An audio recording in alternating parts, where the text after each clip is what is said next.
Sanibonani nebekunene. Lovusela kwaNgdr Qembele Sitalaba egameni lenhlanhla. Nine bekunene ngicela kwendlisa kubonga kodwa ngibonge phansi eSouth Africa.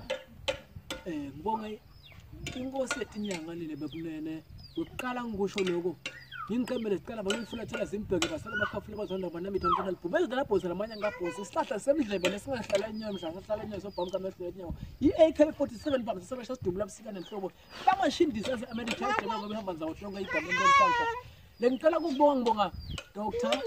Zo Khehlelezi ngibonge Professor Khehlelezi egameni lenhlanhla kungumzo indlela la yentile usiphakamisa kakhulu nesitinyanga ngiyafisa ukuthi engathi lo mlayeto lo ungafika Dr. Khehlelezi awuvete siveni ngoba sibonga la kwentile nine bekunene uthenge imoto wathengela babamgilitsho ngumdidiyeli wamabutho sikubonga kakhulu lokho futhi siyambona nikela igameni lenhlanhla uyasiphakamisa kakhulu sitinyanga ngiyafisa sengathi lokho angakuva igameni lenhlanhla nami ngihlembele Sitalaba nginyanga lenkulu eSwatini ngiyafisa ukuthi lokho la kwentile angagcini aqhubeka kwende nathi futhi sifundzile siseta kwenda igameni lenhlanhla sibaphe abantu abahluphekile konke labakufisa ngosibendele ngiyabonga kakhulu Khehlelezi Ndumandumane ngiyabonga kakhulu Nondlela Mzembeze siyabonga kakhulu lapho khona nemkakho nenhlihlo lenhle igameni lenhlanhla thokozani nonke eSouth Africa ngiyabonga.